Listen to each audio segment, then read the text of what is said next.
कैसे हो प्यारे बच्चों? All well? सब मजे में? Fine fine fine.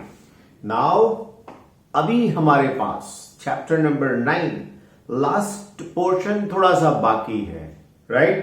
तो पहले वो खत्म कर लेते हैं, फिर बाद में आगे के सम्स की बात करेंगे, एक्सरसाइज की बात करेंगे, right?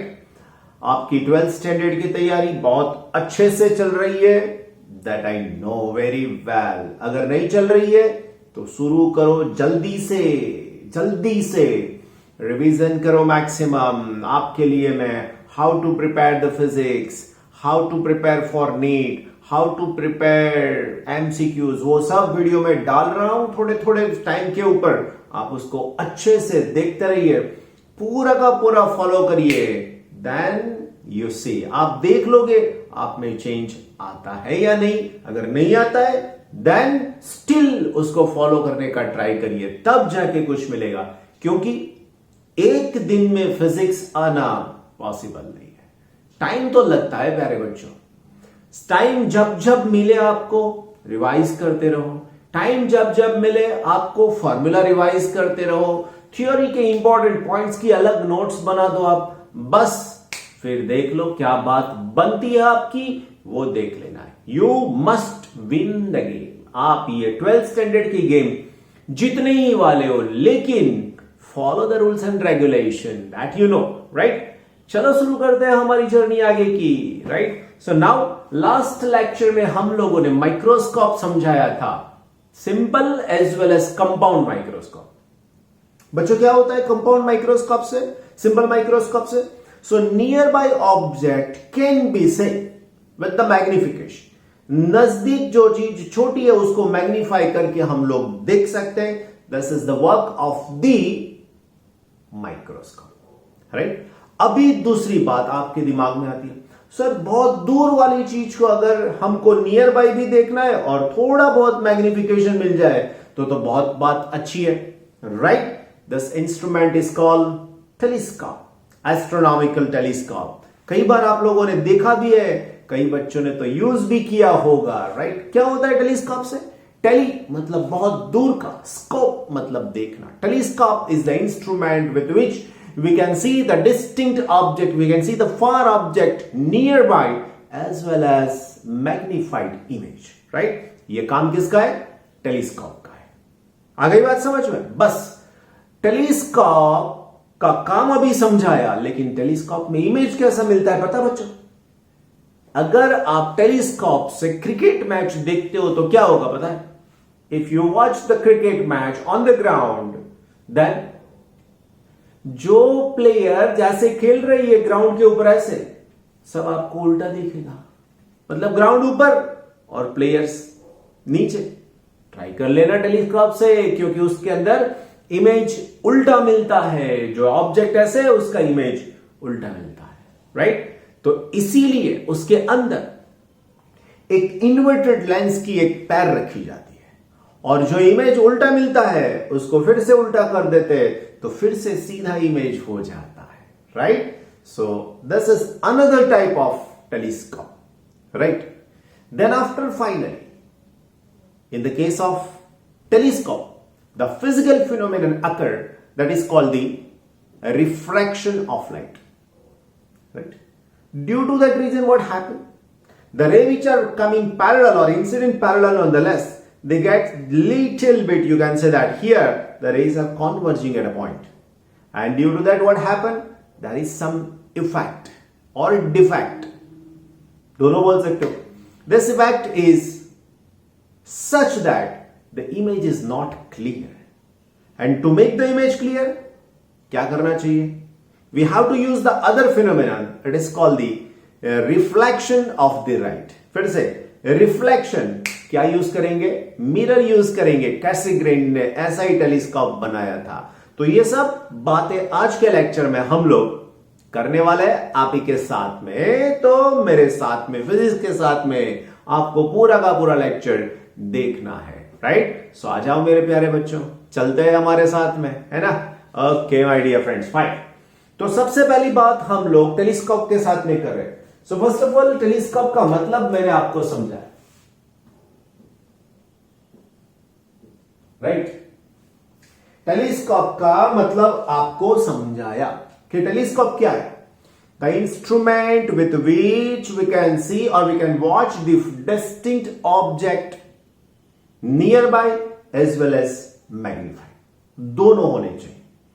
Here we are using two lenses, both are convex lenses, but both are not with the same radius of curvature. उसका रेडियस सेम नहीं होगा, कर्वेचर की बात कर रहा हूं, लेंस के रेडियस की बाद में बात करते हैं। सो ना कैसा होगा उसका अरेंजमेंट, मतलब उसके अंदर लेंस को कैसे अरेंज किया जाता है, that I want to explain you. So first of all, what about the construction of the telescope.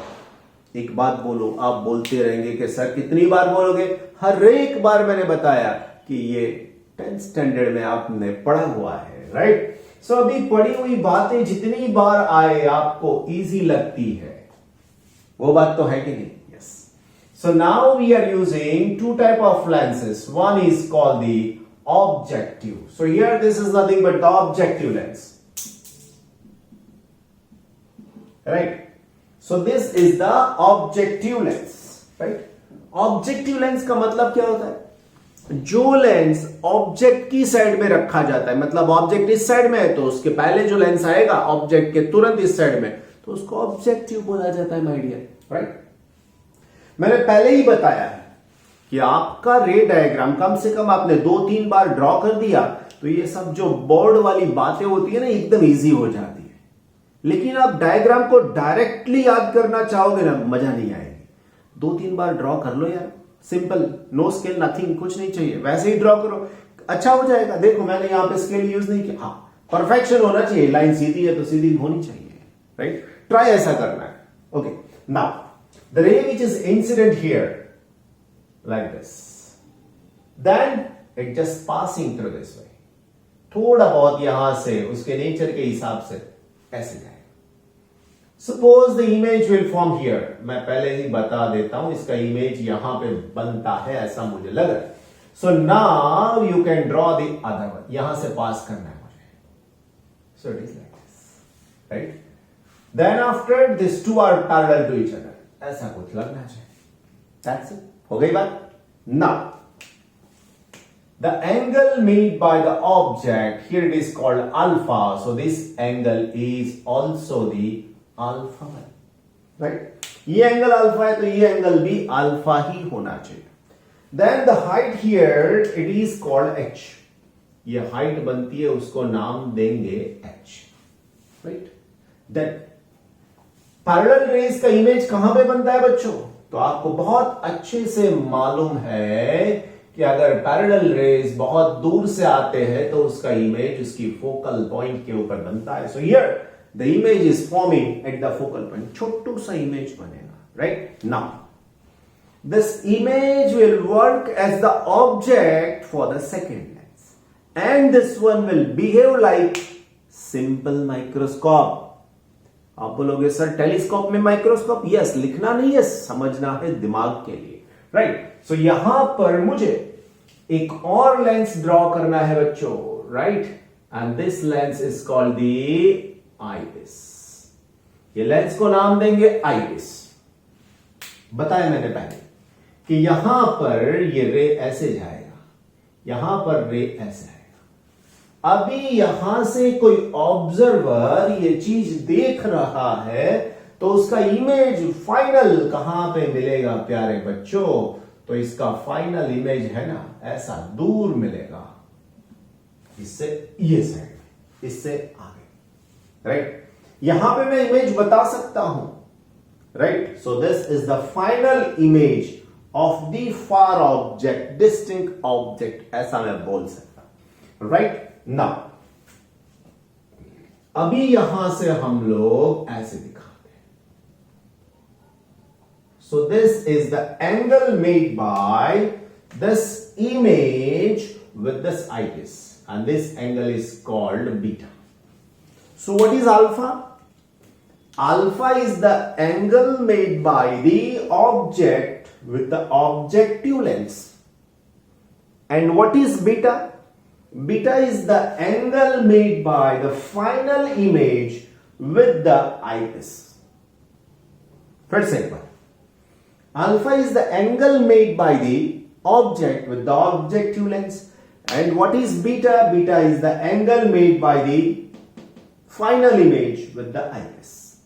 अब देखो, लिखने का पूरा मटेरियल आपको यहां से मिलता है, कुछ भी क्रैमिंग करने की जरूरत नहीं है, सिर्फ follow this diagram. Now you can say this is nothing but FE. And this total length is, you can say that L, and this L is called the tube length. तो यहां पर बच्चों ये ट्यूब लेंथ की बात करें तो L is greater than or equal to FO plus F. ये लेवल के MCQs आपको बोर्ड लेवल पे मिल जाएंगे. नीट लेवल पे थोड़ा एडवांस जाना पड़ता है, और JEE एंड एडवांस जो है आप समझ सकते हो ना कि बहुत दूर तक जाना पड़ता है उसके लिए. सो फाइनली ये बन गया. नाउ तो मैंने आपको सिखा दिया what about the construction of the telescope, right. फिर बाद में मैं समझा रहा हूं how to get the magnification in the case of the telescope. Telescope के लिए मैग्निफिकेशन कैसे मिलता है समझा देते हो. So you know, my dear friend, the magnification here, this magnification is called the angular magnification. कैसा? Angular magnification. And this magnification is given by the image from the angle with the eyepiece, that is beta, divided by the angle made by the object with the objective, that is alpha. First, final image ने eyepiece के साथ में बनाया हुआ angle divided by the object ने objective के साथ में बनाया हुआ एंगल. एंगल का मतलब हो एंगुलर मैग्निफिकेशन है, right. So now with the diagram what about tan beta और tan अल्फा. पहले अल्फा फाइंड कर लेते. आप बोलोगे यहां से मिलेगा, नहीं मिलेगा, आपको इस साइड में जाना पड़ेगा. So tan alpha is equal to what? It is the opposite side upon the adjacent side.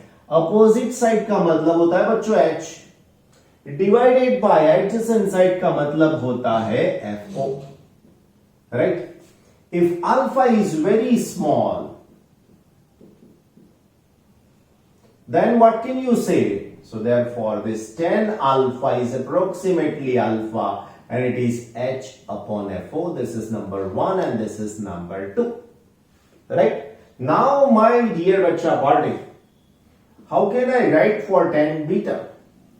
So tan beta is equal to opposite side, right, divided by this adjacent side, right? So यहां पर आपको कैसे मिलेगा ये सब? तो यहां से जो मैंने एक लाइन ड्रॉ की थोड़ी गलत कर दी है, right? Okay, you can also draw it by this way. So यहां पर आपको tan बीटा जो मिलेगा उसकी बात हम लोग कर रहे हैं. Okay, so tan beta is equal to, this is the final image, right, and tan beta is equal to, can say that this is H upon this is Fe, right. So क्या करना क्या चाहिए अभी हमको? So if beta is small, then what can I write? So it is opposite, that is H upon Fe. Sorry. I can write this tan beta. It is approximately equal to beta, and therefore it is equal to H upon Fe. This is number 3. Substitute 3 and 2 in 1. So by using 1, this magnification, that is M is equal to beta. So this is H upon Fe. And this is alpha, so it is H upon FO. This H get cancelled, my dear friends, so this is FO upon Fe, right? So how can I increase the magnification? कैसे कर सकता हूं मैं? So by decreasing this Fe and by increasing this FO. FO का मतलब focal length of objective, जितना चाहो उतना बढ़ाते जाओ, एंड Fe ये जितना चाहो उतना कम करते जाओ, तब जाके मैग्निफिकेशन मिल जाता है, राइट. एक एग्जांपल लेते, देखो, suppose this Fe is equal to 100, sorry, this FO is equal to 100 and FE is equal to 1 centimetre. ये 1 मीटर की रेडियस वाला है, सॉरी फोकल लेंथ वाला है, और ये 1 सेंटीमीटर की फोकल लेंथ वाला है। So if you use this formula, then it is 100 divided by 1, so magnification is 100। मतलब समझ सकते हो आप? मतलब ये होता है कि बहुत दूर जो स्टार्स आपको दिख रहे हैं, वो 2 स्टार ले लो आप, और वो 2 स्टार आपकी आंख के साथ में 1 मिनट का एंगल बनाते हैं रियल में, ऐसे दिख रहे हो तो। लेकिन with the help of telescope, if you watch this 2, आप दो स्टार्स को देख रहे हो तो क्या होगा?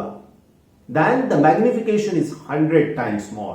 मतलब 1 डिग्री का एंगल इंक्रीज होके, सॉरी नॉट 1 डिग्री, 1 मिनट का एंगल इंक्रीज होके 100 मिनट हो जाएगा। 100 मिनट का मतलब आप समझ सकते हो ना, 1 डिग्री एंड 5, 1 डिग्री 30 मिनट्स, इतना हो सकता है। उससे भी ज्यादा 40 मिनट्स हो जाएगा, क्योंकि 60 minutes is equal to 100। So suppose this theta is equal to 1 second, 1 minute. So this theta dash that you will get, it is 100. So this is 1 degree and 40 minutes, not 60. It is 1 degree and 40 minutes. बहुत ज्यादा हो जाता है, 100 times, समझ सकते हो आप? तो ये सब यहां पर है। टेलीस्कोप के लिए 2 बातें बहुत इंपॉर्टेंट है। 1 is the capability of the telescope to gathering the light rays। मतलब बहुत दूर से आ रहे जो रेज है उसको इकट्ठा करके अंदर टेलीस्कोप के अंदर ले जाए। So for that reason the diameter of the lens is more and more। मतलब ये लेंस का डायमीटर जितना ज्यादा हो उतना अच्छा है, राइट? दूसरी बात, resolving power of the telescope. Resolving power next chapter में आएगा, बहुत अच्छे से समझना पड़ेगा। रिजॉल्विंग पावर का मतलब क्या होता है? हमारी आई का लेंस प्रॉपर रिजॉल्व नहीं करता, इसीलिए ये स्पेक्स की जरूरत पड़ती। जिसको स्पेक्स नहीं है, क्लियर, उसके आई के लेंस बहुत अच्छे काम कर रहे हैं। लेकिन जिसको भी स्पेक्स है उसको मालूम है कि अगर ये स्पेक्स हटा दिए तो दूर की चीज देखने के लिए ऐसा करना, लाइक दिस। क्यों? It is not working properly, lens proper work नहीं करता है, इसीलिए। सो रिजॉल्विंग पावर का मतलब होता है the distinct object must be seen clear. 2 अलग अलग दिखने चाहिए, 2 ऑब्जेक्ट अलग अलग दिखने चाहिए। कई बार ऐसा होता है कि हम लोग दूर की चीज देखते हैं, तो अगर दोनों चीज बहुत मतलब एक दूसरे से अलग है तो ठीक है, लेकिन एकदम एक दूसरे से नियर बाय है तो 2 में से एक ही दिखने वाला है, right? So this is the resolving power of the instrument, specially for the optical instrument, right? तो ये दोनों बात आपके दिमाग में क्लियर होनी चाहिए, और दोनों बातों के लिए क्या होना चाहिए? The objective diameter must be greater than resolving power. के लिए डायमीटर डायरेक्टली प्रोपोर्शनलिटी में है, तो जितना डायमीटर ज्यादा उतना रिजॉल्विंग पावर भी ज्यादा मिल जाएगा। और समझ सकते हो ना कि ये एरिया जो है जितना बढ़ाओगे उतनी लाइट गैदरिंग, उसकी कैपेबिलिटी भी मींस उसमें से ज्यादा होती जाएगी। सो ये भी इसके लिए फायदे वाली बात हो जाती है। Clear? So this is all for the telescope. Clear? Fine. This is the simple telescope, it is called the refracting type telescope. अभी रिफ्रैक्टिंग का मतलब रिफ्रैक्शन फिनोमेनन गेट्स अकर, पहले भी बता दिया कि उसके अंदर इमेज कैसा फॉर्म होता है, ऐसी उल्टा, राइट? क्रिकेट मैच देखते हो, फुटबॉल मैच देखते हो तो मालूम पड़ेगा कि कैसे प्लेयर्स आपको दिखेंगे। नाउ द नेक्स्ट थिंग, दूसरी बात क्या है बच्चों? दूसरी बात यह है कि इन्वर्टिंग लेंस की एक मैंने बताया कि अगर यहां पे या यहां पे मैं किसी एक लेंस को बीच में रख दूंगा तो ये जो इमेज है उसको सीधा कर देगा, तो इसका इमेज जैसा है वैसा मिलेगा, जैसा ऑब्जेक्ट वैसा उसका image. This type of telescope is known as the terrestrial telescope. फिर से terrestrial telescope। अभी प्रॉब्लम एक और है, क्या है कि यहां पर इतना बड़ा लेंस, जितनी आप इसकी डायमीटर बढ़ाने की कोशिश करोगे ना, ये लेंस इतना ही थिन और हैवी होता जाएगा। अगर हैवी लेंस की बात करो, 2 मीटर 3 मीटर इतना बड़ा लेंस अगर बना लिया तो उसको रखेंगे कैसे? हाँ बोलो सर, स्टैंड लेना एक, बच्चों स्टैंड के ऊपर भी कैसे रखेंगे? You can't support it like this. यहां से सपोर्ट करो तो बाकी का क्या हो जाएगा?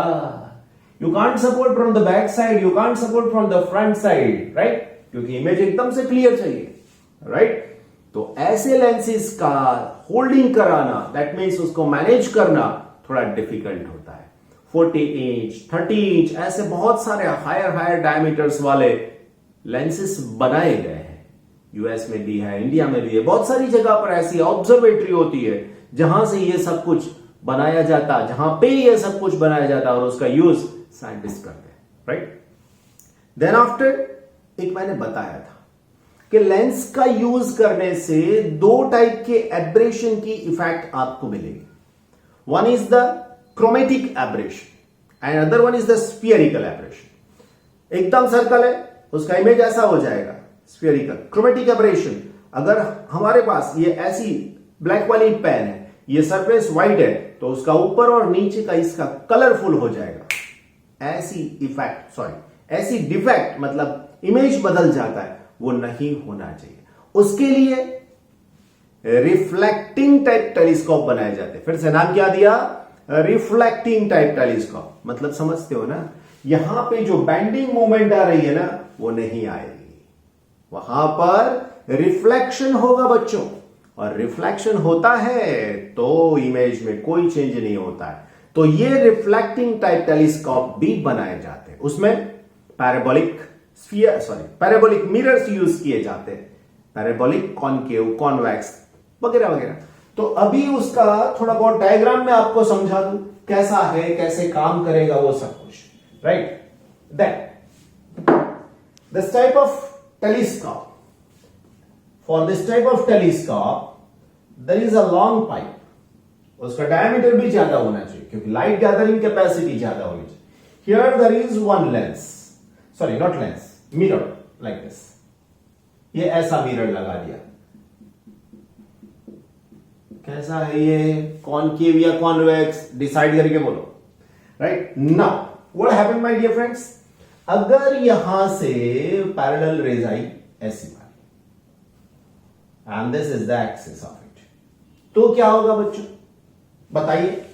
सो after the reflection from this lens, sorry mirror, these rays are converging at one point and this point is nothing but focal point of the mirror, right?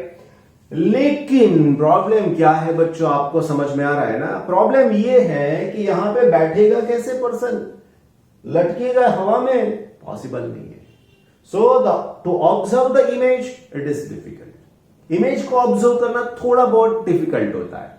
सो ये जो टेलीस्कोप है उसको रिफ्लेक्टिंग टाइप बोलेंगे। यहां से रिफ्लेक्ट हो रहा है ना, सो यहां पर उसको रिफ्लेक्टिंग टाइप टेलीस्कोप बोलेंगे बच्चों। और ये जा रहा है इंसिडेंट रे, राइट?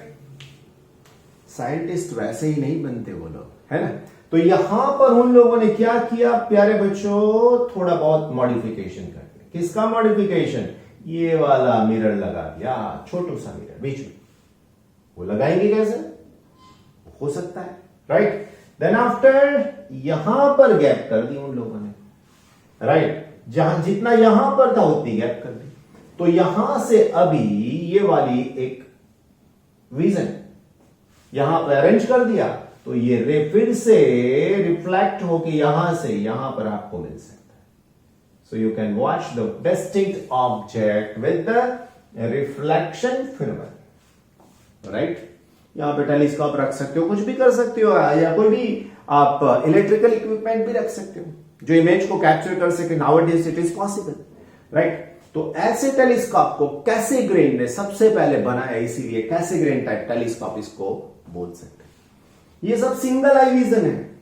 आप लोगों ने बाइनोक्यूलर देखा होगा, right? So binocular it is also one type of telescope.